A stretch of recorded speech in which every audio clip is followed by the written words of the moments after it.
Hello friends, Swati here. Friends, Friday के दिन FII ने बहुत अच्छी खासी सेलिंग करी, बट उसके अगेंस्ट डीआई ने भी बहुत अच्छी खासी बाइंग करी पूरे 4294 करोड़ की, और डीआई ने भी परचेजिंग करी 4363 करोड़ की, यानी कि सपोर्ट ले रहा है। एग्जैक्टली 800 तक गया फिर से, लेकिन जो बार बार सपोर्ट टच होता है तो वो वीक हो जाता है, या रिजेक्शन फेस होता है तो वो वीक हो जाता है, राइट। तो अब यहाँ से थोड़ा सा अगर बाउंस करता है तो अच्छी खासी हमें बाइंग मिल सकती है, जो कि 23,250 के ऊपर सस्टेन कर सकती है। और अदरवाइज़ 22,800 के नीचे जाता है तो फ्रेंड्स 600 और 500 तक का लेवल आ सकता है। डीआई ने बाकी एफआईआई ने बाकी में इंडेक्स ऑप्शंस में थोड़ी सी परचेजिंग करी है, और स्टॉक फ्यूचर्स में परचेजिंग करी है, स्टॉक ऑप्शंस में नहीं करी है, राइट। सेंसेक्स भी इनफैक्ट अपने सपोर्ट लेवल पे ही है, 75,800 का हमने लेवल बोला था। और इंडिया विक्स 15 पे ही है, एग्जैक्टली 15 पे क्लोज हुआ था। तो अभी देखते हैं ग्लोबल सिनेरियो क्या कहते हैं। अगर हम डाउ जोन्स की क्लोजिंग की बात करें तो 165 पॉइंट्स नेगेटिव में क्लोज हुआ था, और नस्डाक 81 पॉइंट्स पॉजिटिव में क्लोज हुआ था। तो जो गिफ्ट निफ्टी के फ्यूचर्स हैं वो थोड़े से 30-40 पॉइंट्स पॉजिटिव में दिखा रहे हैं, बट 22,969 पे गिफ्ट निफ्टी दिखा रहा है, और फ्यूचर्स में क्लोज हुआ था 22,995 पे। तो यानी कि 40 पॉइंट्स का गैप डाउन है, ना कि गैप अप है, राइट। बट अभी 1-1.5 घंटा है तो मे भी कुछ भी हो सकता है। आईटीसी, एचडीएफसी, आईसीआईसीआई, इन पे ध्यान रखिएगा। रिलायंस, ये निफ्टी और बैंक निफ्टी को मूवमेंट दे सकते हैं। तो रिलायंस आप देख सकते हो अभी भी 1200 पे ही है। अगर ये 1200 यहाँ से बाउंस कर सकता है, क्योंकि आपने जब भी देखा 1200 के आसपास आता है, फिर से वापस 1260 1280 की तरफ जाता है, मूवमेंट लेता है। और same with ITC, HDFC bank भी आप देख सकते हो 1680 के नीचे जाएगा तो थोड़ा सा हम परचेजिंग कर सकते हैं। और आईसीआईसी बैंक भी 1240 के नीचे जाता है तो हम परचेजिंग कर सकते हैं। अभी यहाँ से भी अगर अपसाइड में मूवमेंट लेता है आईसीआईसी बैंक, तो हमें 1260 के लेवल पे हमें काफ़ी अच्छा खासा कंसोलिडेशन दिखा, काफ़ी टाइम दिखा। और अगर हम देखें 1 डे के चार्ट पे भी, तो 1248 से इसने काफ़ी अच्छी मूवमेंट ली है। तो यहाँ पे अगर हम टेक्निकल लेवल्स देखें तो सब में बाय ही दिखा रहा है, 15 मिनट्स 30 मिनट्स बाय ही दिखा रहा है। ये अनलॉक इसलिए है क्योंकि मैंने ये प्रीमियम अकाउंट नहीं लिया हुआ है। इस ऐसे ही फ्री में भी हमें काफ़ी चीज़ें डेटा मिल जाता है, right. Historical data, financial data, ये सब देख सकते हो। 1250 के नीचे नहीं जा पा रहा है आईसीआईसी बैंक, आप देखिए, राइट। तो यहाँ से एक बाउंसिंग सिचुएशन आ सकती है। ऐसे ही आईसीआईसी बैंक, ऐसे ही एचडीएफसी बैंक में। कमोडिटीज़ की बात करें तो गोल्ड अभी भी 2900 के ऊपर है, पर 2905 ही हुआ है। तो ये अच्छी बात है, थोड़ा सा कूल डाउन हो रहा है। और सिल्वर अभी भी 32.7 पे ही है। तो गोल्ड थोड़ा सा कूल डाउन हो रहा है, तो वो बहुत अच्छा है हमारे मार्केट के लिए। क्रूड ऑयल की बात करें तो क्रूड ऑयल भी काफ़ी कूल्ड है, 70.5 पे है, और ब्रेंट ऑयल भी 74.59 पे है। करेंसी की अगर हम बात करें, यूएसडी आईएनआर अभी थोड़ा सा ही कूल डाउन हुआ है, 86.65, राइट। अगर हम बॉन्ड्स देखें तो बॉन्ड्स में थोड़ा सा कूल डाउन हुआ है, जो कि 6.7 आया है। 10 ईयर्स का और 2 ईयर्स का दोनों 6.6 और 6.7 आया है। तो ये बहुत अच्छी बात है। ये एक सिचुएशन दिखा रही है कि यहाँ से एक बाउंसिंग सिचुएशन आ सकती है जो अपसाइड में ले जा सकती है, बट वो स्टेबल होगी या नहीं होगी वो देखना होगा, राइट। अब लेवल्स की अगर हम बात करें, लेवल्स कहाँ पे क्या निकल के आते हैं,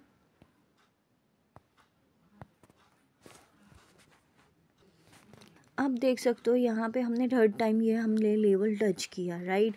अगर ये 22,800 के नीचे जाता है, अभी अगर आज के लिए देखें जहाँ तक है 15 मिनट्स के टाइम फ्रेम में देंगे 22,800 का ही लेवल है।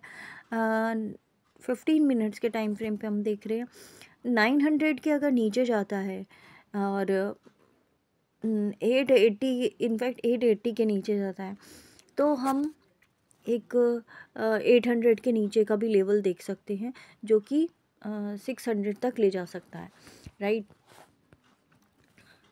क्योंकि ये जो अभी फ़िलहाल लाइन चल रही है यहाँ डब्लू पैटर्न भी बन रहा है 15 मिनट्स के टाइम फ्रेम पे, अगर बड़ा डब्लू देखा जाए तो, जो कि 23,200 तक ले जा सकता है और 23,280 के ऊपर काफ़ी अच्छी खासी और ज़्यादा बाइंग आ सकती है, राइट।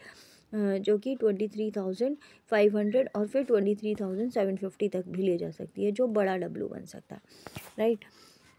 तो ये हमारे टेक्निकल लेवल्स हैं और हम बहुत सिंपल ही रखते हैं वो लेवल्स, इतना कॉम्प्लेक्स नहीं बनाते हैं। RSI का लेवल देखेंगे तो वो अभी 50 के ऊपर ही है और जब तक 50 के ऊपर है हम परचेजिंग में बाइंग में जा सकते हैं, राइट।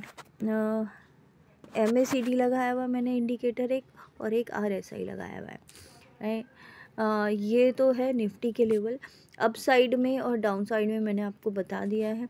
सेंसेक्स का लेवल अगर हम देखें तो सेंसेक्स में भी सेम ऑलमोस्ट सेम लेवल निकल के आ रहा है।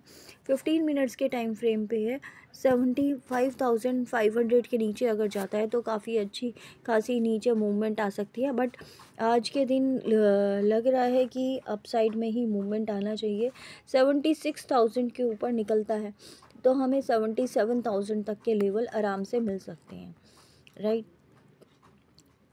जो कि अगर उसके ऊपर सस्टेन करता है, वहाँ पे रिजेक्शन है 77,000 के ऊपर अगर सस्टेन करता है, ये है 77,230 का, 230 से 50 के बीच में अगर यहाँ पे सस्टेन करता है तो ही हम एक अप साइड के लिए जा सकते हैं और अप साइड के लिए जो कि 78,000 का लेवल भी निकल के आ सकता है।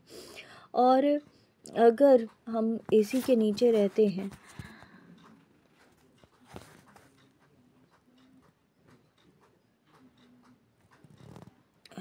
तो 75,380 का लेवल निकल के आ रहा है और 75,000 अगर टूटता है 75,000 का नेक्स्ट सपोर्ट है फिर 300 के नीचे, तो 75,000 भी अगर टूटता है तो फिर काफ़ी अच्छी खासी नीचे की मूवमेंट आ सकती है, क्योंकि इसने सपोर्ट काफ़ी बार टेस्ट कर लिया है और सपोर्ट टेस्ट करने का मतलब है कि वो वीक हो गया है, राइट। तो एक अपसाइड मूवमेंट आने के बाद फिर फ्रीक्वेंट जो मोशन होता है वो काफ़ी स्ट्रॉन्ग लेकर आता है, स्ट्रेंथ के साथ आता है, तो मूवमेंट और ज़्यादा नेगेटिव हो सकती है पॉजिटिव होने के बाद। बट आज का मुझे पॉजिटिव ही लग रहा है जहाँ तक है, क्योंकि हर एक इंडिकेटर पॉजिटिव की तरफ दिखा रहे हैं। हर एक में RSI निफ्टी बैंक निफ्टी भी देखेंगे तो अप साइड में 49 बैंक निफ्टी में ज़्यादा ऊपर के चांसेस ज़्यादा हैं, क्योंकि बैंक निफ्टी अगर 50,000 के ऊपर टिकता है तो ये इसका रिजेक्शन टूटेगा और 47,800 का इसने सपोर्ट टेस्ट किया था, तो ये काफ़ी इम्पोर्टेंट लेवल पे है, बीच में ही है, राइट। अपसाइड में 49,000 के ऊपर 49,250 के ऊपर निकलता है तो हमें 600 तक का लेवल मिल सकता है। 600 के ऊपर भी निकलता है तो हमें 49,800 तक का लेवल आराम से मिल सकता है, राइट। ये लेवल्स इसी लाइन से हम काउंट करके बोलते हैं। 49,700 ये 800 तक का लेवल निकल के आ रहा है, 880 तक का, ठीक है। मैक्सिमम फ़िलहाल यही जा सकता है। अगर यहाँ रिजेक्शन फेस नहीं होता है और इसके भी ऊपर निकलता है तो हम 50,000 के ऊपर सस्टेन कर सकते हैं।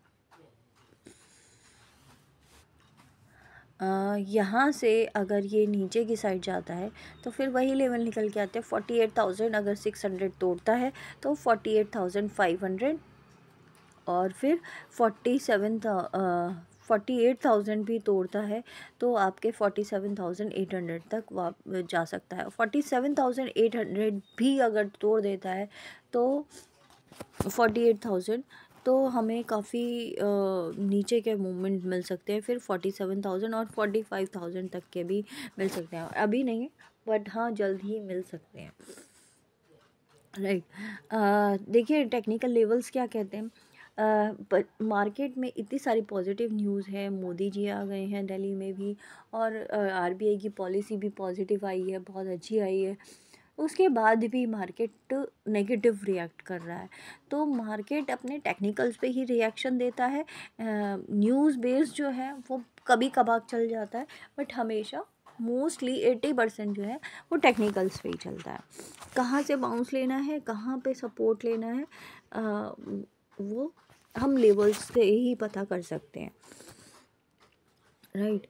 तो अभी लास्ट थर्ड वीक है, थर्ड वीक में देखते हैं, इस वीक में थोड़ा सा पॉजिटिव रहता है। तो ये डेली टाइम फ्रेम है। अगर हम वीकली टाइम फ्रेम पे देखें तो वीकली टाइम फ्रेम पे हमें एक अच्छा खासा पॉइंट मिल सकता है, जो कि हम नीचे नहीं जा रहे हैं, तो बहुत अच्छी बात है। अगर यहाँ पे कंसोलिडेट करते हैं इस हफ्ते पूरा, तो हमें एक एक अप साइड का लेवल मिल सकता है, जो कि 52,000 तक जा सकता है इनफैक्ट, राइट। बट कंसोलिडेशन थोड़ा सा लंबा चलना चाहिए, तो वो बहुत इम्पॉर्टेंट लेवल है, यही लेवल है। अगर यहाँ पे और नेगेटिविटी आती है तो हम 45,000 तक जा सकते हैं, और फिर उसके नीचे बहुत जगह है, 40,000 तक भी जगह है इनफैक्ट। ऐसे ही अगर हम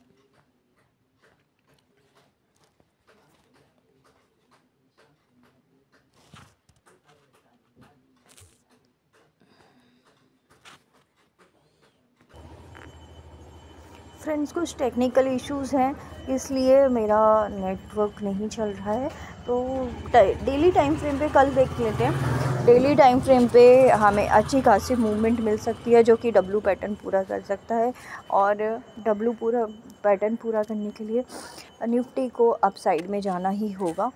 इसके स्टॉक्स की अगर हम बात करें, कुछ स्टॉक्स हैं, रिलायंस, आईटीसी, जो कि हम बात कर रहे थे, तो इनको देखेंगे तो डेली टाइम फ्रेम पे ये भी एक अपसाइड का मूवमेंट दे सकते हैं, राइट। ये एचडीएफसी बैंक है, जो कि 1680 के नीचे नहीं जा पा रहा है, और इसने सपोर्ट लिया था लास्ट 1628 पे। तो यहाँ पे एक इसका पिछला सपोर्ट था, उसके अगर ये 1680 के नीचे जाता है तो हमें और नीचे के मूवमेंट मिल सकते हैं, जो कि 1620 के नीचे भी जा सकता है, और अप साइड में 1790 तक जा सकता है। तो हम बिल्कुल बीच में ही हैं, मिड में हैं। अगर हम 1700 के ऊपर निकलते हैं तो हम बाइंग में जा सकते हैं शॉर्ट टर्म, और नहीं तो हम सेलिंग में जा सकते हैं शॉर्ट टर्म में। कंसोलिडेशन में चलता है तो हम स्टॉक्स में ही एक इन्वेस्टमेंट कर सकते हैं धीरे धीरे करके।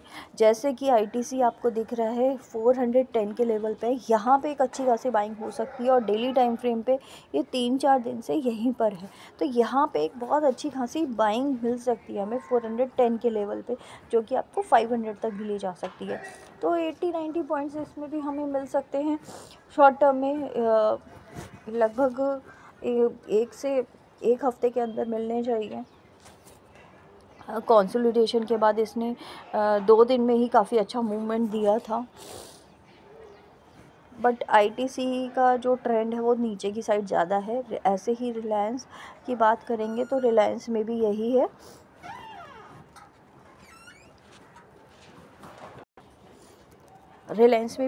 बिल्कुल आईटीसी की तरह ही इसका भी चार्ट बन रहा है। 1200 के नीचे इसने यहीं किया, 1199.5 का लास्ट लो लगाया था, 1298 का, राइट। और उसके नीचे ये सस्टेन नहीं कर पाया, जैसे कि हमने बात करी कि अब ये अगर 1200 का लेवल तोड़ता है तो नेगेटिव हो सकता है, बट इसने यहाँ पे कंसोलिडेशन दिया है, राइट। यहाँ पे एक 1300 का लेवल फिर से मिल सकता है जैसे कि लास्ट टाइम भी मिला था, और यहाँ पे डब्लू पैटर्न भी पूरा करता हुआ दिख रहा है, इसने डबल बॉटम बनाया है इसलिए, राइट। तो देखते हैं आज का मूवमेंट कैसा रहता है, किस किस स्टॉक में कैसी बाइंग रहती है, और ये वीक फिर उसी पे डिपेंड करेगा, right. Thank you friends, thank you so much. आज के लिए फ़िलहाल इतना ही। इसी तरीके से हम ट्रेंड रीड करके थोड़ा अच्छा खासा इन्वेस्टमेंट अपना बढ़ा सकते हैं, राइट। Thank you.